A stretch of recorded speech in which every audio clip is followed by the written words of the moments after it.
মুভিটা আমাদের ছোটোবেলাকার দেখা সবারই জানা কিংকং মুভির সিন। এই কিংকং মুভি প্রচণ্ড পরিমাণে হিট হয়েছিল।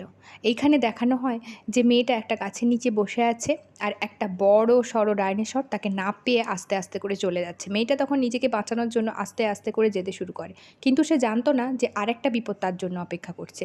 আর কি, চলে আবার একটা ডাইনোসর থেকে হামলা। আর এই হচ্ছে হিরো আমাদের কিংকং, যে নায়িকাকে বাঁচাতে পৌঁছে গেছে। এটা তো আমাদের সবারই জানা সিন। এইবার চলতে থাকে মেয়েটাকে কিংকং বাঁচাবে আর ডায়নোসরগুলো মেয়েটাকে খাবে।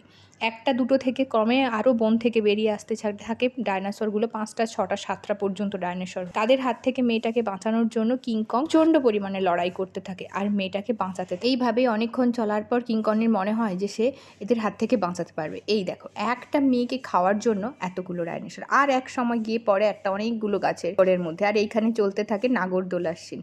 একই একটা গাছের শিকড়ের মধ্যে দুটো ডায়নোসর, কিংকং আর মেয়েটা আটকে যায়। আর চলে এদের ঝুলাঝুরির পালা। এ একবার মেয়েটাকে খেতে যায়, ও একবার মেয়েটাকে খেতে যায়। এটা হয়ে গেছে কি বলতো, আসমান সে গিরা খেজুর পে আটকা, এই টাইপের হয়ে গেছে।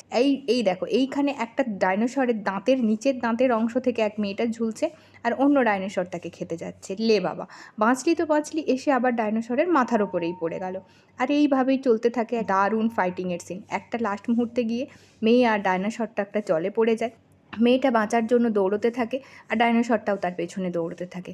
একটা সময় আবার আমাদের হিরো এন্ট্রি নেয় আর মেয়েটাকে বাঁচাতে। প্রচণ্ড পরিমাণে লড়াইয়ের পরে কিংকং, ওই যে ডাইনোসরটা লাস্ট পর্যন্ত যে বেঁচে ছিল, তার মুখের যে দুপাশের চোয়ালের অংশটা সেটাকেই চিরে দেয় আর তার ফলেই ডাইনোসরটা মারা যায়।